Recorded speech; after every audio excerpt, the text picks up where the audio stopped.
আসসালামু আলাইকুম। এটিএন বাংলা সংবাদে আপনাদের সবাইকে স্বাগত জানাচ্ছি। আমি ফিরোজ তোহা। শুরুতে বিআরবি কেবলস সংবাদ শিরোনাম। জুলাই গণহত্যার বিচার এবং ক্ষমা না চাওয়া পর্যন্ত আওয়ামী লীগকে কোনো কর্মসূচি পালন করতে দেওয়া হবে না, প্রধান উপদেষ্টার প্রেস সচিব।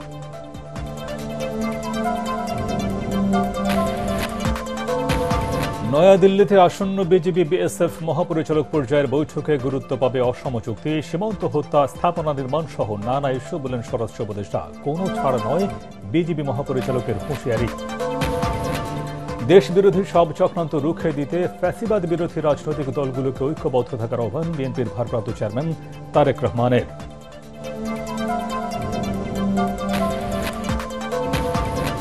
6 মাসেও জনজীবনে স্বস্তি ফেরাতে পারেনি সরকার, সিপিডির মূল্যায়ন।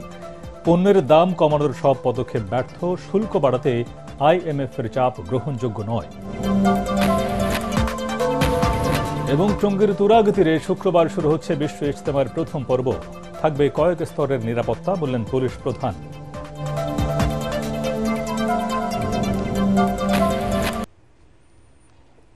শুনছিলেন বিআরবি কেবলস সংবাদ শিরোনাম। এবারে বিস্তারিত। গণহত্যার জন্য আওয়ামী লীগ যতদিন ক্ষমা না চাইবে এবং দলটির নেতারা জুলাই হত্যাকাণ্ডের দায়ে বিচারের আওতায় না আসবে, ততদিন এদেশে তাদের কোনো কর্মসূচি করতে দেওয়া হবে না বলে জানিয়েছেন প্রধান উপদেষ্টার প্রেস সচিব শফিকুল আলম। রাজধানীতে সংবাদ সম্মেলনে তিনি বলেন, ফেব্রুয়ারির মাঝামাঝি সংস্কার কমিশন তাদের রিপোর্ট দিলে জাতীয় নির্বাচনের দিনক্ষণ নির্ধারণ করা সম্ভব হবে। বিস্তারিত জানাচ্ছেন সৈয়দ রিয়াজ। জুলাই অভ্যুত্থানে ছাত্র জনতার আন্দোলনের মুখে আওয়ামী লীগ সরকারের পতন ও শেখ হাসিনার দেশ ছাড়ার পর প্রথমবারের মতো হরতাল অবরোধ কর্মসূচি ঘোষণা করেছে দলটি। এ নিয়ে অন্তর্বর্তী সরকারের অবস্থান জানাতে গিয়ে প্রধান উপদেষ্টার প্রেস সচিব বলেন, খুনিদের বিচারের আওতায় আনা বর্তমান সরকারের অন্যতম লক্ষ্য। দেখেন, এত বড় একটা হত্যাকাণ্ড হলো বাংলাদেশের ইতিহাসে, তারপরে এদের মধ্যে তো কোনো অনুশোচনা নাই, রিমোর্স নাই, রিগ্রেট নাই। বাংলাদেশে যতদিন না তারা ক্ষমা চাচ্ছে, যতদিন না তাদের এই লিডারশিপকে ট্রায়ালের মধ্যে আনা হচ্ছে, যতদিন না তাদের অ্যাকাউন্টেবিলিটির মধ্যে আসছে, ততদিন তাদের কোনো প্রোটেস্ট করার আসলে করতে দেওয়া হবে না। রাজধানীর ফরেন সার্ভিস একাডেমি মিলনায়তনে সংবাদ সম্মেলনে তিনি জানান, 15 ফেব্রুয়ারির মধ্যে 6টি সংস্কার কমিশন তাদের রিপোর্ট দাখিল করবে। শফিকুল আলম আবারও বলেন, বৃহৎ আকারে সংস্কার হলে 26 জুন নাগাদ এবং ন্যূনতম সংস্কারে চলতি বছরের ডিসেম্বরে জাতীয় নির্বাচন অনুষ্ঠিত হবে। ফেব্রুয়ারি মাসের মাঝ বরাবর সমস্ত রিফর্মের রিপোর্টগুলো পাওয়ার পরে কনসেনসাস কমিশন কাজ করবেন। ওইটার পরে রিফর্মের উপরে অনেকগুলো নির্ভর করবে আসলে এক্স্যাক্টলি কবে ভোটটা হবে। সিপিডির পরিসংখ্যান সম্পর্কে তার ধারণা নেই জানিয়ে প্রেস সচিব বলেন, বর্তমান সরকারের সময়ে ব্যবসা বাণিজ্যে প্রসার ঘটেছে। আমাদের বিজনেসের পরিবেশ এবং এই গত 6 মাসে এই গভর্নমেন্টের যে অর্জন, এটা অভূতপূর্ব। আমরা রাইট ইকোনমিক রিফর্মগুলো যখন ইন প্লেস থাকবে, যখন করা হবে, হু করে ফরেন ডাইরেক্ট ইনভেস্টমেন্ট বাড়বে। এটা এই গভর্নমেন্টের কমিটমেন্ট। সাংবাদিকদের নতুন অ্যাক্রিডিটেশন কার্ড দেওয়ার বিষয়টি 1.5 সপ্তাহের মধ্যে সমাধান হবে জানিয়ে deputy press secretary Azad Majumdar বলেন, প্রত্যেক প্রতিষ্ঠানে নিয়োগকৃত কর্মীদের 30%কে কার্ডের আওতায় আনা হবে। নতুন নীতিমালা আসলে স্থায়ী এবং অস্থায়ী অ্যাক্রিডিটেশন কার্ড বলে কোনো কিছু রাখার বর্তমান অন্তর্বর্তীকালীন সরকার পক্ষপাতী নয়। সৈয়দ রিয়াজ, এটিএন বাংলা, ঢাকা। আমরা এর আগে কিছু সাংবাদিক সংগঠনের সাথে। নয়াদিল্লিতে আসন্ন বিজিবি বিএসএফ বৈঠকে ভারতের সাথে অসম চুক্তি নিয়ে আলোচনা হবে বলে জানিয়েছেন স্বরাষ্ট্র উপদেষ্টা জাহাঙ্গীর আলম চৌধুরী। সীমান্তে চলমান অস্থিরতা, ন্যায্য পানি বন্টন এবং সীমান্ত হত্যা বন্ধ সহ বিভিন্ন বিষয়ে উত্থাপন করবে বাংলাদেশ। আলোচনার মাধ্যমে সব সমস্যার সমাধানের আশা করেন তিনি। হুঁশিয়ারি দেন কোনো বিষয়ে ছাড় না দেওয়ার। ফজর আবি রিপোর্ট। আগামী 17 থেকে 20 ফেব্রুয়ারি বাংলাদেশ ও ভারতের মধ্যে 55তম বিজিবি বিএসএফ সীমান্ত সম্মেলন অনুষ্ঠিত হবে। নয়াদিল্লিতে অনুষ্ঠিতব্য এবারের বৈঠককে বিশেষ গুরুত্ব দিচ্ছে বাংলাদেশ। এতে কোন কোন বিষয় উত্থাপন করা হবে তা ঠিক করতে বৈঠকে বসে স্বরাষ্ট্র মন্ত্রণালয়। বৈঠক শেষে স্বরাষ্ট্র উপদেষ্টা বলেন, ভারতীয় গণমাধ্যমে মিথ্যা তথ্য প্রচার বন্ধ, অভিন্ন নদীর পানি চুক্তি অনুযায়ী বন্টন করা, সীমান্তে কাঁটাতারের বেড়া নির্মাণ সহ বিভিন্ন বিষয়ে এবার আলোচনায় গুরুত্ব পাবে। উপদেষ্টা বলেন, আলোচনার মাধ্যমে ভারতের সাথে ভালো সম্পর্ক তৈরি করাই হবে এবারের সীমান্ত সম্মেলনে বাংলাদেশের প্রধান লক্ষ্য। ছাড় দিয়ে কিন্তু আস্থা বৃদ্ধি হয় না। আলোচনার মাধ্যমে একজন আরেকজনের একটা কনফিডেন্স বিল্ড হয়, যে একজনের সাথে আলোচনা করেও কিন্তু আস্থা হয়। আমি গিয়ে বলি যে 100% সমস্যার সমাধান করে আসতে পারবো, তা তো না। কিছু সমস্যার সমাধান হবে, কিছু আবার হয়তো নেক্সট মিটিং এর সমাধান হবে, এইভাবেই তো আস্থা বৃদ্ধি পাবে। উপদেষ্টা আরো বলেন, ভারতের সাথে বাংলাদেশের সীমান্ত নিয়ে অসম চুক্তিগুলো সংশোধনের বিষয়ে আলোচনা করা হবে এবার। দহগ্রাম আঙ্গার পোতায় জিরো লাইনের দিক দিয়ে আপনি করতে পারবেন, কি বলে ফেন্স করতে পারবেন, আপনি পারমিশন দিয়ে দিচ্ছেন, বাংলাদেশ গভর্নমেন্টই পারমিশন দিচ্ছে। ওই পরিবর্তে তারা বলছে যে 3 বিঘা করিডোরটা আমরা 24 ঘন্টা ইউজ করতে পারবো, কিন্তু এই 3 বিঘা করিডোরের জন্য কিন্তু আমরা বেরুবাড়ি বহু আগেই দিয়ে দিচ্ছি। বিজিবি মহাপরিচালক বলেন, কোনো বিষয়ে ছাড় দেবে না বাংলাদেশ। এই চাঁপাইনবাবগঞ্জ আঙ্গরপোতা দহগ্রামের one of the main agenda, border killing one of the main agenda, অন্যান্য রিভার ডিসপিউট যেগুলো ওরা এখন ডিমার্কেশন করছে না, ওগুলো মেইন এজেন্ডা। মোট কথা আমরা ওই যেটা বলেন কোনো ছাড়। এবারের বৈঠকে দুই দেশের সীমান্ত বাহিনীর পাশাপাশি পররাষ্ট্র, স্বরাষ্ট্র সহ বিভিন্ন মন্ত্রণালয়ের প্রতিনিধিরা উপস্থিত থাকবেন। ফজলে রাব্বি, এটিএন বাংলা, ঢাকা। দেশবিরোধী সব চক্রান্ত রুখে দিতে ফ্যাসিবাদ বিরোধী রাজনৈতিক দলগুলোকে ঐক্যবদ্ধ থাকার আহ্বান জানিয়েছেন বিএনপির ভারপ্রাপ্ত চেয়ারম্যান তারেক রহমান। খুলনা বিভাগের 3 জেলায় রাষ্ট্র কাঠামো মেরামতের 31 দফা ও জনসম্পৃক্তি শীর্ষক কর্মশালায় ভার্চুয়ালি বক্তব্যে তিনি বলেন, বাংলাদেশের মানুষ বিশ্বাস করে বিএনপির নেতৃত্বেই আগামী দিনে ভালো কিছু হবে, তাই জনগণের সেই বিশ্বাস রক্ষা করতে হবে। কামরুজ্জামান রাজীবের রিপোর্ট। রাষ্ট্র সংস্কারে বিএনপির পরিকল্পনা ও প্রতিশ্রুতি সাধারণ মানুষের কাছে পৌঁছে দিতে জেলা পর্যায়ে ধারাবাহিক কর্মশালার আয়োজন করছে বিএনপি। রাষ্ট্র কাঠামো মেরামতের 31 দফা ও জনসম্পৃক্তি শীর্ষক কর্মশালায় খুলনা বিভাগের যশোর, ঝিনাইদহ ও নড়াইল জেলা বিএনপি ও অঙ্গ সংগঠনের নেতাকর্মীরা অংশ নেন। এতে ভার্চুয়ালি যুক্ত হয়ে নেতাকর্মীদের বিভিন্ন প্রশ্নের জবাব দেন বিএনপির ভারপ্রাপ্ত চেয়ারম্যান তারেক রহমান। পরে বক্তব্য রাখতে গিয়ে তারেক রহমান বলেন, মানুষের অধিকার প্রতিষ্ঠায় বিএনপি নেতাকর্মীরা গেল 15 বছর অবর্ণনীয় অত্যাচার, নির্যাতন সহ্য করেছে। বিএনপির বিরুদ্ধে বিভিন্ন মহল অপপ্রচার চালাচ্ছে অভিযোগ করে তিনি বলেন, এখন নেতাকর্মীদের সবচেয়ে বড় দায়িত্ব মানুষের আস্থা ও বিশ্বাস ধরে রাখা। জনগণের একটি বিশাল অংশ, বিপুল অংশ বিশ্বাস করে যে সামনের দিনে যদি ভালো কিছু হয়, ভালো কিছু পারে করা সম্ভব হয়, সেটি বিএনপির নেতৃত্বেই হবে। দেশের সংকটকালীন মুহূর্তে বিএনপি এসে দাঁড়িয়েছে, দেশের মানুষ বিএনপির উপরে আস্থা রেখেছে। প্রোপাগান্ডা ছড়াচ্ছে, শত্রুপক্ষ বলেন বা প্রতিপক্ষ বলেন, সেগুলি তারা করবেই, দেশের ভিতরে বাইরে সেটি তারা করবে, আমরা সেটিকে ফেস করব। কিন্তু সবচেয়ে ইম্পর্টেন্ট বিষয় হচ্ছে ওই যেই মানুষগুলো, কিছু কিছু মানুষ জিজ্ঞেস করছেন যে সত্যিই তোমরা করবা তো, এটি একটি আস্থার বিষয়। সামনের পথ মোটেও মসৃণ নয় উল্লেখ করে তারেক রহমান বলেন, পতিত স্বৈরাচার যেভাবে দেশকে ধ্বংসের মুখে ফেলে দিয়ে পালিয়ে গেছে, সেই ধ্বংসস্তূপ থেকে দেশ গঠনে সবাইকে ঐক্যবদ্ধ থাকতে হবে। রাষ্ট্রের প্রত্যেকটি প্রতিষ্ঠানকে ভেঙে চুরে ধ্বংস করে দিয়েছে।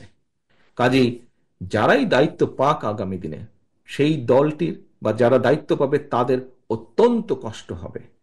কিন্তু এই কষ্ট আমরা তখনই হাসি মুখে এই কষ্টকে আমরা সহজ করে নিতে পারবো আমরা যদি সকলে ঐক্যবদ্ধ থাকি।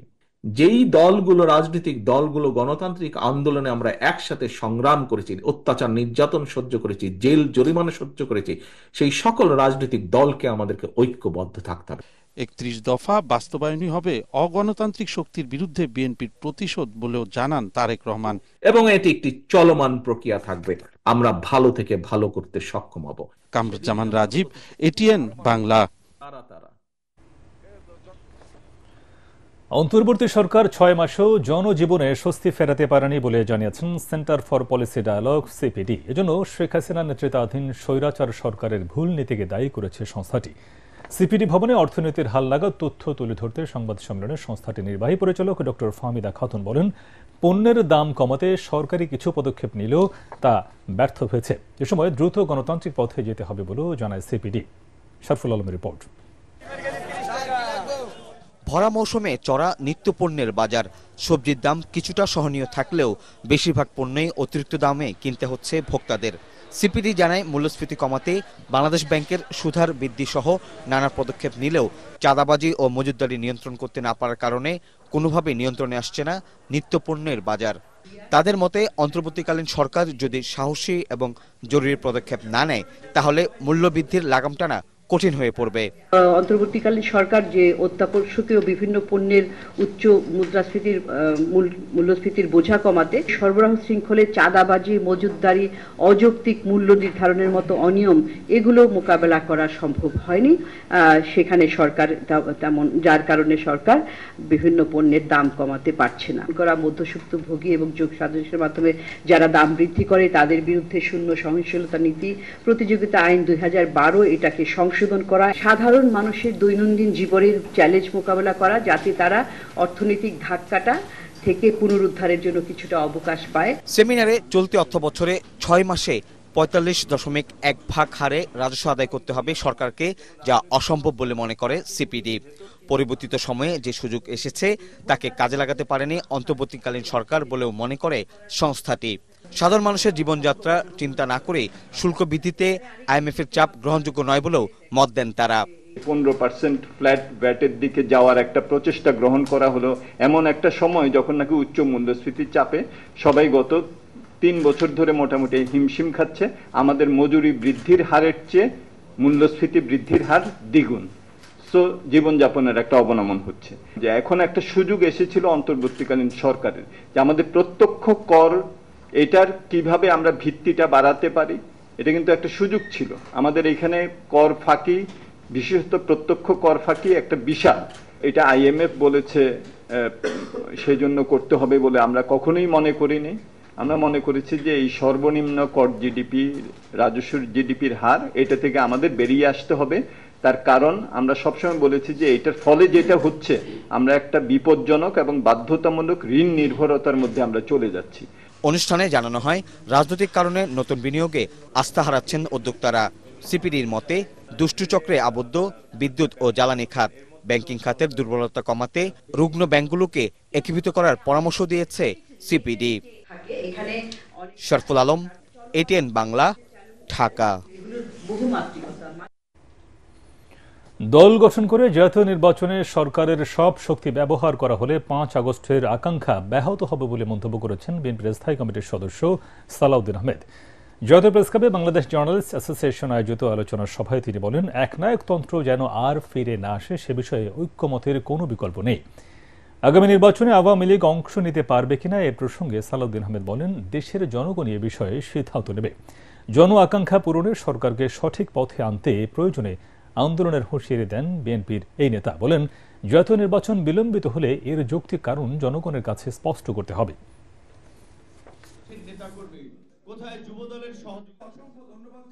রাজনৈতিক দল গঠন করার জন্য রাজনৈতিক প্রক্রিয়ার মধ্য দিয়ে জনগণের সামনে আবির্ভূত হওয়া উত্তম। স্বাভাবিক রাজনৈতিক প্রক্রিয়ার মধ্য দিয়ে একটি গণতান্ত্রিক রাজনৈতিক দলের যদি আত্মপ্রকাশ হয়, সেটা আমরাও স্বাগত জানাবো, জনগণও স্বাগত জানাবে।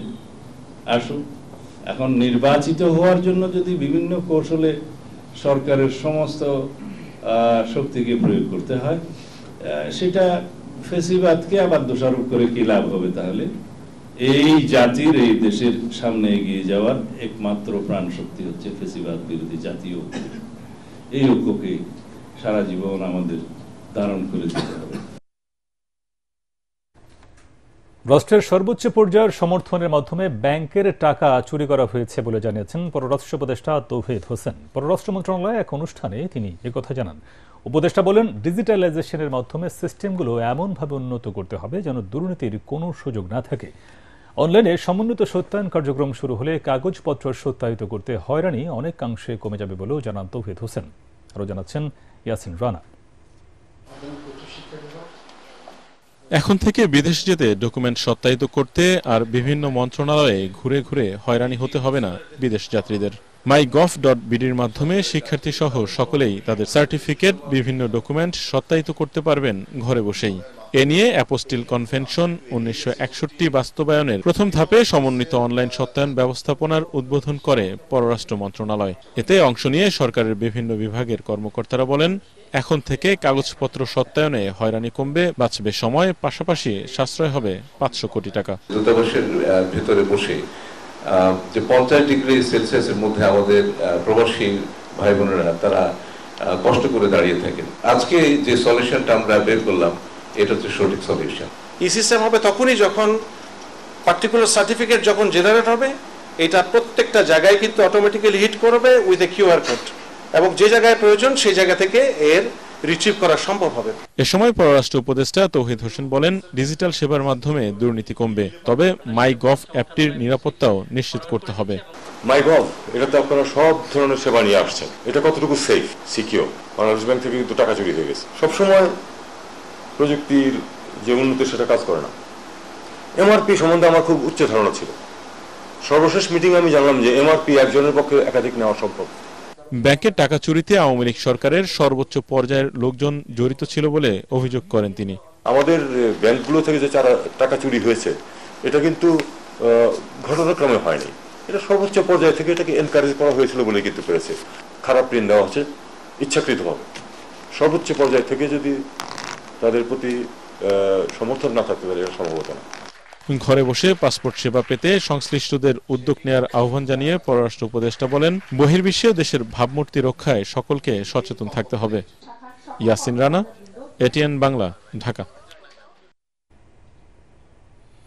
চীন ও বাংলাদেশের নিবিড় সম্পর্ককে এগিয়ে নিতে একযোগে কাজ করার প্রত্যয় জানিয়েছেন প্রধান উপদেষ্টা ডক্টর মোহাম্মদ ইউনূস।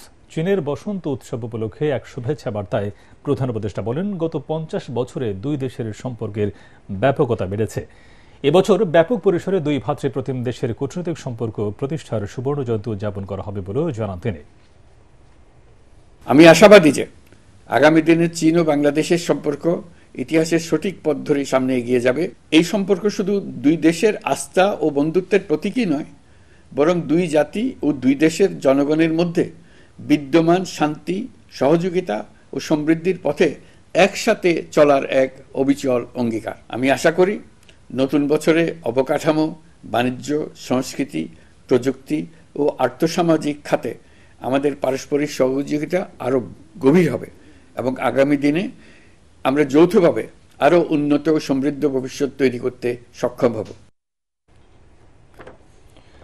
টঙ্গীর তুরাগ তীরে শুক্রবার শুরু হচ্ছে বিশ্ব ইজতেমার প্রথম পর্ব। মুসলিম উম্মার দ্বিতীয় বৃহত্তম এই মিলন মেলায় অংশ নিতে এরই মধ্যে ইজতেমা স্থলে জড়ো হতে শুরু করেছেন দেশি বিদেশি মুসল্লিরা। ইজতেমা মাঠ পরিদর্শন শেষে নিরাপত্তায় সব ধরনের প্রস্তুতি নেওয়ার কথা জানিয়েছেন আইজিপি বাহারুল আলম। মিজান শাহজাহানের রিপোর্ট। শুক্রবার ফজরের নামাজের পর আমবয়ানের মধ্য দিয়ে শুরু হতে যাচ্ছে বিশ্ব ইজতেমার প্রথম পর্ব।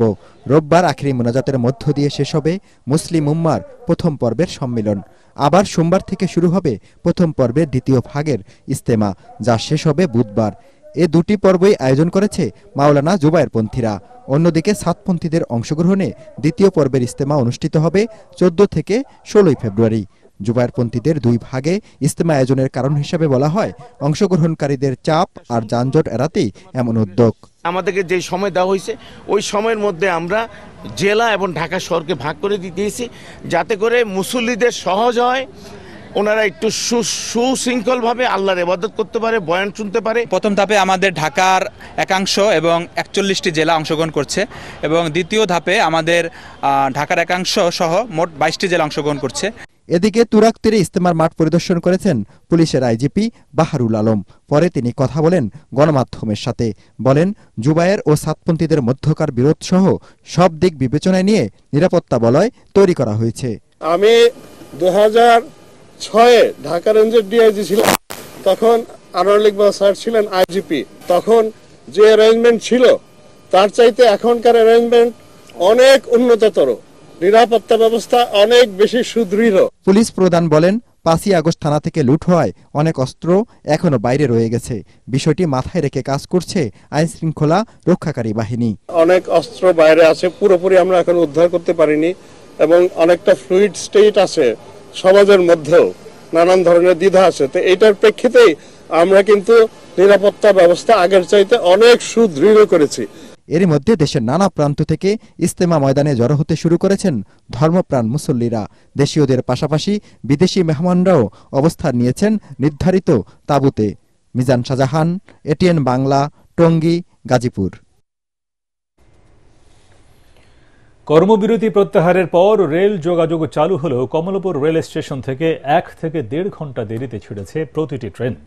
উৎকণ্ঠার ভোগান্তি মাথায় নিয়েই গন্তব্যের উদ্দেশ্যে রওনা দিয়েছেন যাত্রীরা। রেল কর্তৃপক্ষ বলছে, শিডিউল বিপর্যয় কাটিয়ে পরিস্থিতি স্বাভাবিক হতে আরও 2 দিন সময় লাগতে পারে। আরও জানাচ্ছেন মুশফিক রহমান। অসুস্থ স্ত্রী ও বৃদ্ধা মাকে নিয়ে কিশোরগঞ্জ যাবার জন্য দীর্ঘক্ষণ অপেক্ষা করছেন এই যুবক। নির্ধারিত সময় পার হয়ে গেলেও ট্রেনের খবর নেই। ভোগান্তি অনিশ্চয়তা নিয়ে প্রহর গুনছেন কখন ছাড়বে ট্রেন। 10:30টার সময় ট্রেন, আমার ওয়াইফ অসুস্থ, আমার আম্মা আছে, বৃদ্ধ আম্মা, তো আমরা যাব কিশোরগঞ্জ। 10:30টায় ট্রেন থাকার ছাড়ার কথা, কিন্তু এখনো ট্রেন প্ল্যাটফর্মে নাই। ট্রেন চালক, গার্ড ও টিকিট চেকারদের কর্মবিরতির প্রত্যাহারের পর শুরু হয়েছে ট্রেন চলাচল। তবে শিডিউল জটের কবলে যাত্রীরা। সকাল 9টার টিকিট কাটছি, এখনো ট্রেন লাগায় না, তিতাস আইসা। আর ওই যে বসে এখানে তো বসারও জায়গা নাই, আমরা মনে করেন যে এক ধরনের হ্যারাসমেন্ট হইতেছি। কয়টা বাজে দিব গাড়ি? কালকে থেকে ঘুরতেছি। ট্র্যাক ব্যালেন্সের কারণে নির্দিষ্ট সময়ে ছাড়তে পারছে না ট্রেন। রেল কর্তৃপক্ষ বলছে, যোগাযোগ পুরোপুরি স্বাভাবিক হতে আরো 2 দিন সময় লাগবে। শিডিউল বিপর্যয়ের কারণে ঢাকা থেকে ছাড়ার কথা থাকলেও বাতিল করা হয় জয়ন্তিকা ও বুড়িমারি এক্সপ্রেসের যাত্রা। I'm going to Shrimangal today, Jayantika Express. And someone tells me it's cancelled, someone said it's not cancelled, so I'm a little bit confused right now what's going on. বাইরে থেকে যেগুলো ছেড়ে আসছে ওগুলো আশা করতে সময় মতো পৌঁছাবে। কিছুটা ঢাকা থেকে যেভাবে ইঞ্জিনের কারণে কিছুটা লেট হচ্ছে, ওই ট্রেনগুলো কিছু সামান্য কিছু লেট হবে। লেটগুলো ইনশাল্লাহ আমরা 2-1 দিনের ভিতরে মেকআপ হয়ে যাবে। এর আগে মধ্যরাতে রেলপথ উপদেষ্টা ফয়জল কবির খানের সঙ্গে বৈঠকে দাবি দাওয়া মেনে নেওয়ার পর কর্মবিরতি প্রত্যাহার করে নেন শ্রমিক নেতারা। আমরা নিজের থেকে দুঃখিত প্রকাশ করতেছি এবং আমরা এখন থেকে আমি আমার স্টাফ ভাইদেরকে বলবো তারা যেন তাদের কর্মে ফিরে যায়। কর্মবিরতির কারণে কয়েক কোটি টাকার লোকসানের মুখে পড়ে রেল কর্তৃপক্ষ। দ্রুত এবং নিরাপদে গন্তব্যে পৌঁছাতে দেশের মানুষের ভরসা এখনো ট্রেনেই। স্বস্তির সেই বাহনের রানিং স্টাফদের কর্মবিরতির ফলে দুর্ভোগ নেমে আসে যাত্রীদের চলাচলে। আন্দোলনকারীরা কাজে ফিরলেও ট্রেন ছেড়ে যাচ্ছে বিলম্বে, ফলে নতুন বিড়ম্বনায় পড়েছেন যাত্রীরা। মুশফিকুর রহমান, এটিএন বাংলা, ঢাকা। পিলখানা হত্যাকাণ্ডে সেনা কর্মকর্তাদের নির্মমভাবে হত্যায় জড়িত অভিযুক্ত সৈনিকদের মুক্তির সমালোচনা করেছেন নিহত সেনা কর্মকর্তাদের পরিবার ও বেঁচে ফেরা সেনা অফিসাররা। বিডিআর হত্যাকাণ্ডের পরিকল্পনাকারী, মদতদাতা ও সহায়তাকারীদের স্পেশাল ট্রাইব্যুনালের মাধ্যমে দ্রুত বিচার শেষ করতে অন্তর্বর্তীকালীন সরকারের কাছে দাবি জানিয়েছে শহীদ সেনা সদস্যদের পরিবার। প্রয়োজনে বিদেশে অবস্থানরত দোষীদের দেশে এনে বিচার করার আহ্বানও জানান তারা। রাজধানীর রাওয়া ক্লাবের সংবাদ সম্মেলনে তারা এসব দাবি জানান।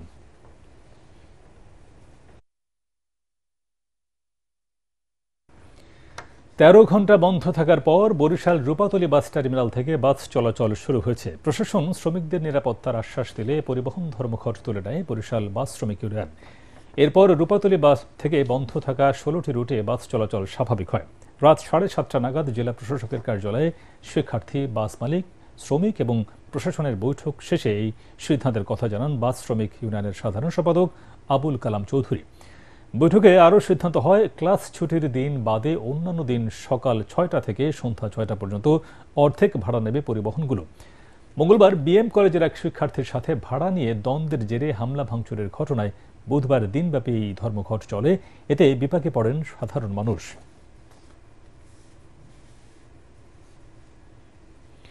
আল আরাফা ইসলামী ব্যাংক অর্থ সংবাদ।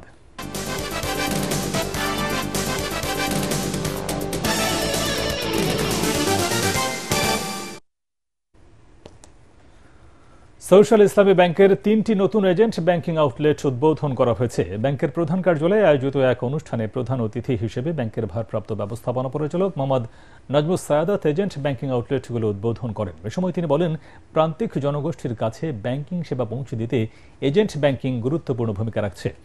ব্যাংকের উপব্যবস্থাপনা পরিচালক এএম হাবিবুর রহমানের সভাপতিত্বে অনুষ্ঠানে উপস্থিত ছিলেন মানব সম্পদ বিভাগের প্রধান মোহাম্মদ শাহরিয়ার খান, ব্যাংকের এজেন্ট ব্যাংকিং ডিভিশনের প্রধান মোহাম্মদ মশিউর রহমান এবং ঊর্ধ্বতন নেতৃবৃন্দ। সংশ্লিষ্ট শাখা ব্যবস্থাপকগণ, আউটলেটগুলোর এজেন্ট সহ স্থানীয় গণ্যমান্য ব্যক্তিবর্গ ভার্চুয়ালি যুক্ত ছিলেন। নতুন এজেন্ট ব্যাংকিং আউটলেটগুলো টাঙ্গাইলের এলাসিন বাজার, কক্সবাজারের থিমছড়ি বাজার এবং কিশোরগঞ্জের গোবিন্দপুর চৌরাস্তায় অবস্থিত।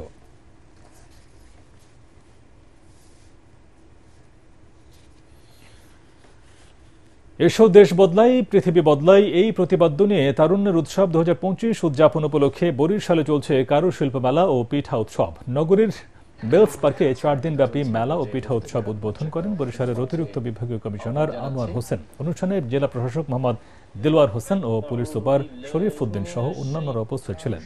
মেলায় 52টি স্টলে নানা ধরনের পিঠা বিক্রয় ও প্রদর্শন করা হচ্ছে। এছাড়া প্রতিদিন সেখানে রয়েছে সাংস্কৃতিক অনুষ্ঠান।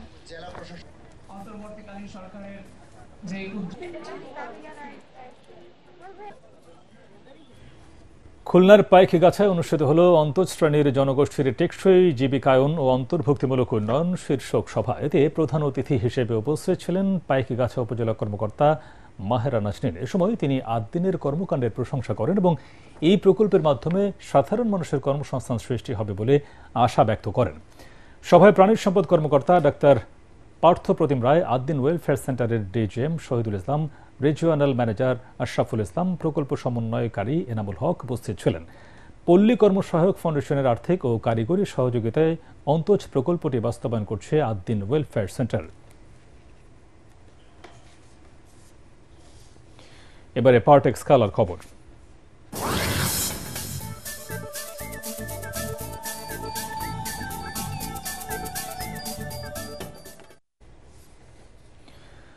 রংপুরের বিপক্ষে চিটাগংয়ের জয়ে আগেই বাংলাদেশ প্রিমিয়ার লিগ বিপিএল আসর থেকে ছিটকে গেছে ঢাকা ক্যাপিটালস। তাই ফরচুন বরিশালের বিপক্ষে ম্যাচটা তাদের জন্য ছিল কেবলই নিয়ম রক্ষার। মিরপুর শেরেবাংলা স্টেডিয়ামে চাপহীন এই ম্যাচও রূপ বদলায়নি ক্যাপিটালসের ব্যাটিং। 27 বল আগেই মাত্র 73 রানে অল আউট হয় থিসারা পেরেরার দল। সর্বোচ্চ 15 রান করেন থিসারা। ছোট লক্ষ্য তাড়া করতে নেমে দলের 21 রানে তৌফিক হৃদয়ের উইকেট হারালেও আর কোনো বিপর্যয় ঘটতে দেননি তামিম ইকবাল ও ডেভিড মালান। 1 উইকেটে 77 রান তুলে 81 বল বাকি থাকতেই জয় পায় তামিম ইকবালের দল। এই জয়ে পয়েন্ট টেবিলের শীর্ষে উঠল ফরচুন বরিশাল।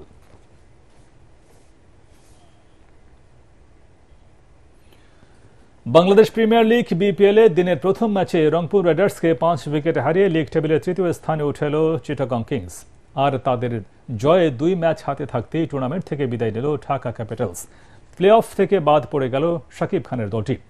মিরপুর শেরেবাংলা স্টেডিয়ামে টস হেরে ব্যাটিং করে 5 উইকেটে 143 রান সংগ্রহ করে রংপুর। দলের পক্ষে সর্বোচ্চ 65 রানে অপরাজিত থাকেন ইফতিখার আহমেদ।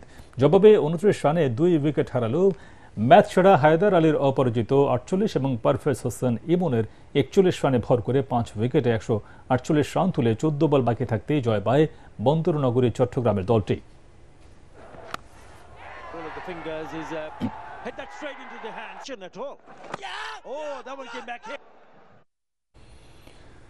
বাংলাদেশ সার্ফিং অ্যাসোসিয়েশনের উদ্যোগে কক্সবাজার সমুদ্র সৈকতের লাবণী পয়েন্টে শুরু হয়েছে তারুণ্যের উৎসব। এসো দেশ বদলাই পৃথিবী বদলাই স্লোগানকে ধারণ করে সকালে জেলা প্রশাসনের উন্মুক্ত মঞ্চ থেকে একটি র্যালি বের করা হয়। বিপুল সংখ্যক নারী ও পুরুষ সার্ফারের অংশগ্রহণে র্যালিটি পুরো সৈকত এলাকা প্রদক্ষিণ করে। এ সময় বিএসএর সাধারণ সম্পাদক মোয়াজ্জেম হোসেন রকুন, কার্যনির্বাহী সদস্য ও সিনিয়র ইন্সট্রাক্টর সাইফুল্লাহ সিফাত, সিনিয়র সার্ফার শুক্কুর ও জাগো ফাউন্ডেশনের প্রজেক্ট ম্যানেজার আমজাদ হোসেন উপস্থিত ছিলেন। আগামী 5 ফেব্রুয়ারি সেরা পারফর্মারের নির্বাচন এবং সংবর্ধনার মধ্য দিয়ে শেষ হবে সপ্তাহব্যাপী এই তারুণ্যের উৎসব।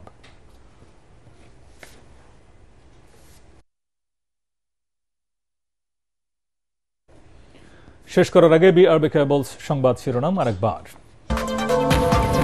জুলাই গণহত্যার বিচার এবং ক্ষমা না চাওয়া পর্যন্ত আওয়ামী লীগকে কোনো কর্মসূচি পালন করতে দেওয়া হবে না বললেন প্রধান উপদেষ্টার প্রেস সচিব।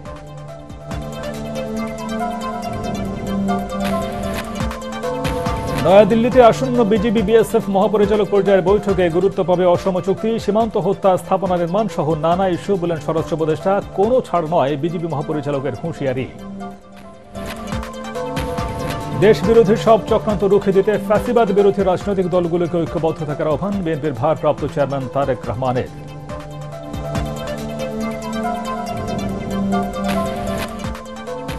6 মাসেও জনজীবনে স্বস্তি ফেরাতে পারেনি সরকার। সিপিডির মূল্যায়ন, পণ্যের দাম কমানোর সব পদক্ষেপ ব্যর্থ, শুল্ক বাড়াতে আইএমএফ এর চাপ গ্রহণযোগ্য নয়।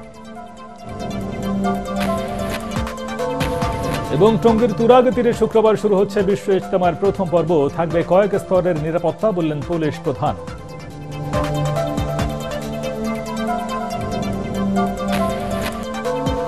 পরবর্তী সংবাদ দেখার আমন্ত্রণ জানিয়ে এখনকার মতো শেষ করছি। এটিএন বাংলার সংবাদ ইউটিউবে দেখতে ব্রাউজ করুন youtube/ATN Bangla News। ধন্যবাদ সবাইকে।